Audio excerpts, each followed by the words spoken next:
name is Folarin. Today, we are looking at the imperative of research in public relations practice. And I have scholars with me here. Let's welcome Dr. Jamiu Folarin, a senior lecturer with Crescent University. Dr. Jamiu Folarin, you're welcome to this program. Thank you for having me. Okay. Also with us is an award-winning journalist, a researcher, a scholar, a multiple award winner, James Ojo Adakole. Thank you so much. Thank you for having me. Thanks, James, for coming all the way from Lagos. Thank you so much. So let's start this way. What is research? What does it entail? Let's start with you, Dr. Folarin. Okay, thank you for the opportunity. When we talk about research, we are looking at, even from the preface of that concept, again, research again and again. Okay. That means that you are gathering data, you are analyzing data, for not just analyzing and gathering data alone, for inference, for you to understand your environment, for you in the balance of public relations to understand the public, right. for you to be able to take informed decisions, right. Because we talk about informed decision based on adequate knowledge, and you cannot get adequate knowledge without the required data, right. And you need to search for that knowledge again and again, gathering data for you to be able to take adequate decision that will enhance the productivity of your organization, that will benefit the members of the public. Amazing. So research generally is gathering data, searching for knowledge to improve individual, to improve organization, to improve any activities or endeavor that you James, let me come to you. Tell us, how will you define research? You know, he has given us a robust definition. Given that public relations itself is about analyzing trends and predicting consequences. Yeah, thank you so much. In the context of our conversation, like you mentioned, research is about analyzing, it's about gathering, analyzing, and interpreting information to make informed decisions. You see, society is governed by decisions. Organizations are governed by decisions, and so these decisions, they have to be empirically backed. They have to be based on empirical findings. And like you mentioned, if you look at the definition of PR from the Mexican statement of 1978, it talks about PR, being the art and science of analyzing trends, predicting consequences, counseling organization leaders, and so how does this come into play? It's rooted in research. You cannot analyze trends, you cannot predict outcomes without research. So research is key to making informed decisions, and that is why across the world there's huge investment going into research every year, to ensure that knowledge is updated, there are new innovations. So basically knowledge is updated.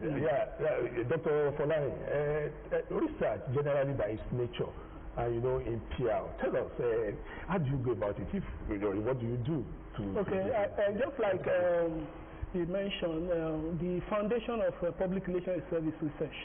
And when you look at the definition given by the medical statement, that's the popular definition in public relations that enables us to understand what public relations is all about. So public relations is the art and science, and you cannot involve in art. Art is also a form of research itself. Because for you to be able to understand phenomena, you need to conduct some level of investigation. So then we say it's a science.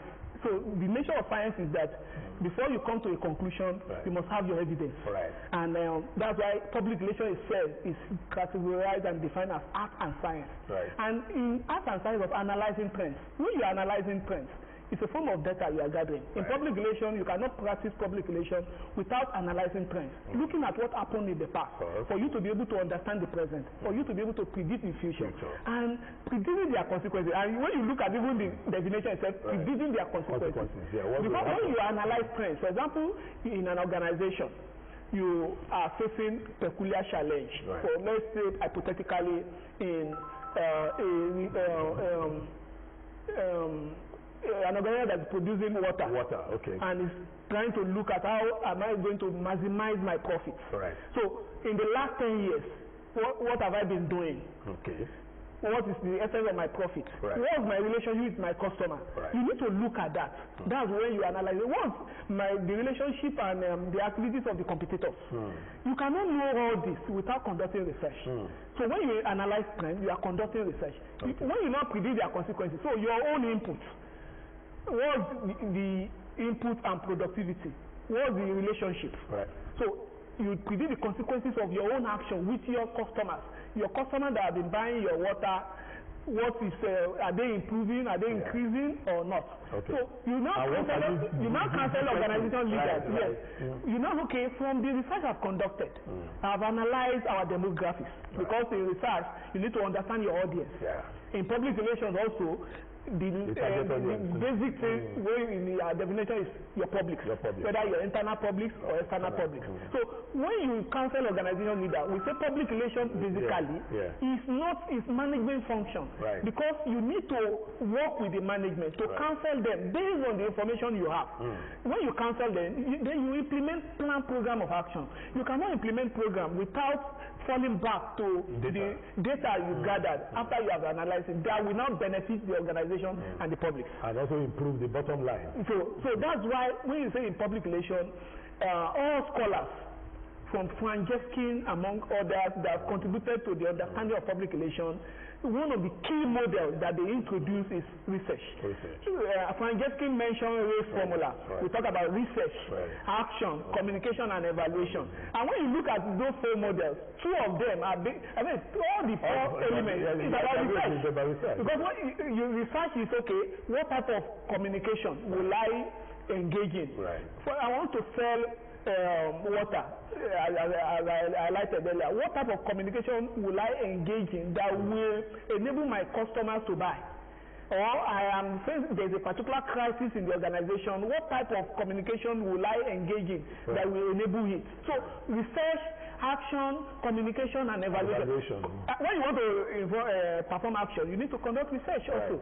You need to use the results from the research. The same thing with the communication and evaluation. Evaluation itself is another word for evaluation is even research. So that's why all the processes of public relations revolve around research. So you cannot conduct public relations without research. Amazing, amazing. So James, tell us, you did a work on youth generally. What was the outcome of your research and how did you go about it? Okay, and why are you winning awards? Tell us, what have you been doing differently to win awards so that other PR practitioners too can win awards like you? Like we shared before we came on the show. I think award is not really difficult to win. It's about you strategically position yourself, and you see it's also a form of PR. Now, when you've done the work, you have gone to the field, you have done those research. How do you package it? How do you present it? What image are you giving it in a way that these organizers, these award organizers will sit and see a reason, why they should give you that award. So it's about strategic branding of yourself as a person, as a journalist, and branding of your work, which you have done. Tell us about your work on the youth. So recently you published a work which comparatively mention, look at online advocacy for good governance in Nigeria and their actual political involvement. When you look at the political terrain in Nigeria, especially when you go to the digital form, which is online, you see people every day on Twitter, on Facebook, on these social media platforms advocating for good governance. And look, I came to the point and say, there's a need to compare this level, this rise, this increase in demand for good governance online and what they do offline. So that prompted that research. So it was published in the International Journal of Sub-Saharan African Research. So and the research basically found that young people, they are very active online. They are very interested in politics. In fact, they like governance and all of that. But offline, that's in the real world. They are nowhere to be found. They don't really participate. Most of them have never voted before. Most of them, they don't belong to any political party. They don't even participate in political protest before. So this shows a disconnect between their engagement online and that of offline. And it's a cause for concern. And the research also went further to show the disconnect, even in terms of political knowledge. Young people, most of our young people, they don't even know their ward leaders. They don't know who's representing them at local government level, as a House of State of Assembly, as House of Representatives, and the Senate. how do you even come to terms with the fact that we're demanding for transparency, we want accountable government, we want good governance, but we lack basic knowledge. How do we bring about this accountability? So these are some of the findings, and the research is to establish what are the factors. Of course, in the research we have to look at it holistically. So the research evaluated factors. What are the barriers that limiting their participation in offline political activity? And one of the major factors established was fear of violence. Most of these young people, they responded, they say they are scared, and it's all easy, and it shows that we need to do more in that regard, especially ahead of 2027 election, now that we have a very concerning security situation in the country. And they also established lack of interest, which shows apathy on terms of, if you meet an average, as a journalist, on election day, a couple of times, interview young people playing football on the street, and you ask them, why are you not participating? Why are you not participating in the election? And they tell you, why should I participate? So that's lack of interest in them to go to another point, which was established by the research, was the fact that there's a distrust in the electoral body, and this brings to, is also a concern, because when people lack confidence in a process, it's difficult for them to participate in that process. And so these are key issues established by the research, and the recommendation was also based on the need to improve in this area, because if we don't do that, 2027 election will just be the same, and nothing is going to change. Okay. Yeah, Dr. Folarin, you've covered elections so many times. You've had the result of his findings, of his research. So how do you think we can change the narrative? Yes, thank you so much. Let me commend the researcher for that intervention, because at least I've worked along political communication, and one gap we identify is we have not been able to get enough data to look at the correlation between involvement online and actual political participation. And at every time we develop hypothesis, asking the question of, can you win election on social media? And this is a research question that we've been asking, and there has been little data in respect to answering that particular question. Can you win election on social media? But the assumption, and it's what we always have, we've not been able to lay our hand on concrete data to validate this particular assertion. And this particular findings, we assist a lot, especially when it comes to apathy, especially when it comes to election, especially our youth. We have a larger percentage of youth in Nigeria, and including women. And to what extent are they participating in our political activities? So the research shows that there's low level participation, despite all the noises. There are a lot of noises on social media, and why can't we translate those noises, so to say, activism and activism to vote? And that's what that research identifies. And in public relations too, that's when public relations comes in. How do we solve that issue of political apathy? And remember, one of the models in public relations is this transfer process. We have, how do you transfer ignorance to knowledge? How do you transfer apathy to interest? How do you transfer the trust that he identifies as one of the factors to trust? So that's where it is very important for political education. This is where Independent National Electoral Commission, national orientation agencies, our non-governmental organizations, and civil society organizations need to look at the outcome of this type of research to be able to reverse this negativity when it comes to political participation, especially among our youth. Because without data, we can just be assuming, there will be assumptions. But with this type of data and research, there is need for us to review it so that we'll be able to reverse the trend of apathy when it comes to political participation. And this is where public relations comes in, to use the model of transfer process from apathy to interest, from distrust to trust, from ignorance to knowledge. And with that, we'll be able to reverse. Amazing. Yeah, a trend is that has been happening now in tertiary institutions, unbundling of mass communication. PR is alone now as a course. What do you see about this? Yeah, I think it's a welcome development because these are areas of expertise. You see, for too long, there are too many things packed together under mass communication. I studied mass communication from the University of Nigeria in Suka. Lie on it.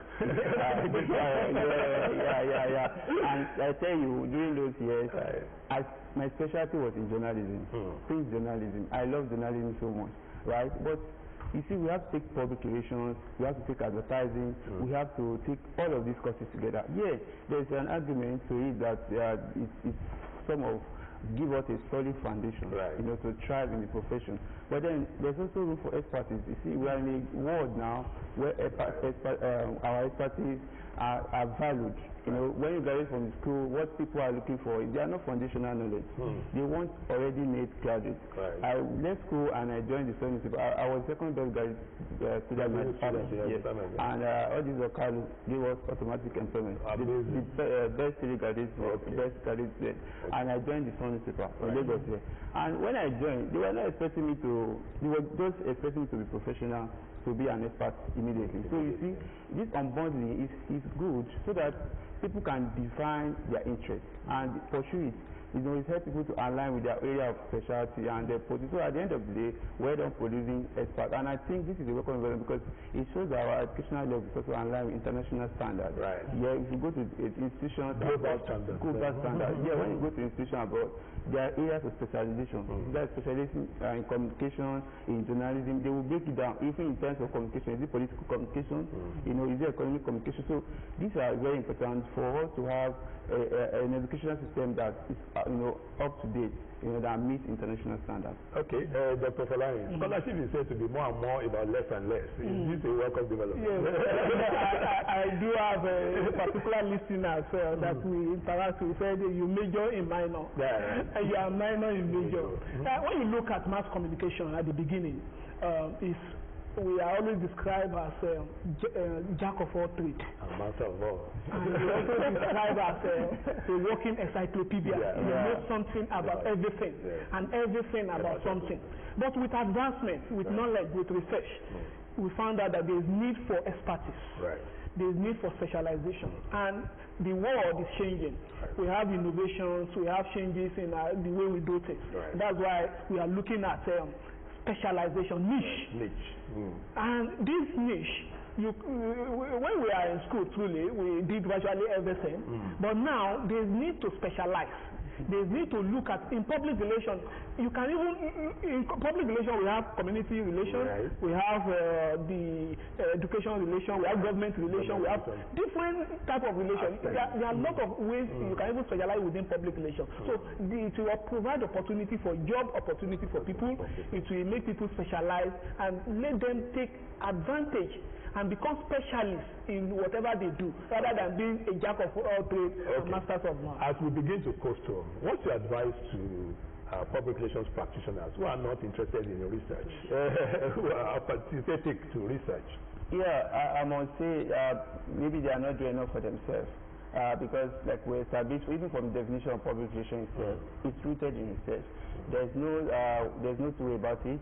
We have to, for an organization to relate to sustain goodwill. Communication is about trust. It's about establishing goodwill. How do you manage the goodwill between an organization and its different publics? So research is key in between. So as a PR professional, you have to be an expert in research. You have to be interested because there are different things that are coming up every day. Different changes, different perception. People just wake up and have a different perception of your brand, of your institution. And so research will help you to keep your organization up to date. And so it's okay. Dr. Folarin, what are the obstacles to research from your contemporary experience?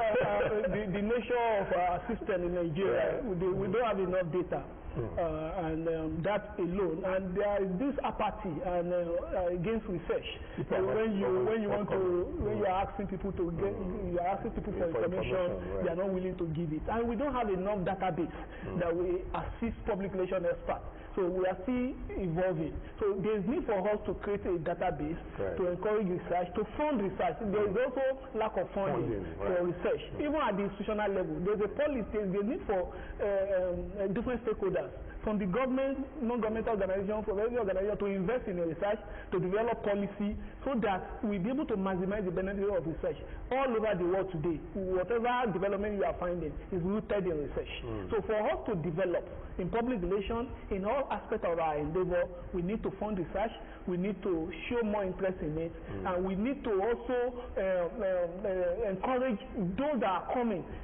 Students these days, they don't even want to conduct research any longer. So we need to let them have this particular interest in research, so that we'll be able to maximize its benefits. Okay, so your own take also on encouraging research among PR practitioners. Yeah, I think maybe there will also be some sort of incentive, you know, to research. Research does not exist in isolation. There has to be support. Research is capital intensive. You know, if you look at the research I did, for instance, it's an independent research, but I spent my own resources because of the passion I have for it. But let's assume I want to do this research on a large scale. I want to surveil, let's say, like 5,000 young people, 5,000 people. I will need resources. So there has to be some sort of incentive, a sort of loan, maybe at school, at departmental level, at every level that we can have, so that young people will do the interest. There's a disconnect when it comes to research, like you mentioned. If you go to school, people are not interested in research again. You know, even mostly all these undergraduate projects, most people just go online, copy, use ChatGPT, all of this. So the interest has to be there, and this is how we raise future leaders. People that, you know, these are people that are going to influence policies in the future. So when we cultivate that culture now, it helps them. So it's sort of incentive, funding, you know, will really go a long way. Very well said. Leadership. Public relations is a leadership function, and this is how we raise leaders. I just want to thank you very much for coming. It's been a robust session. Thank you very much, Dr. Jamiu Folarin, Senior Lecturer, Crescent University. Thank you very much, the award winner, multiple award winners, James Adakole. Thank you. There you have it. Until next week, when we come your way again with a fresh edition of the program. This is yours sincerely, Dare Folarin, saying bye for now.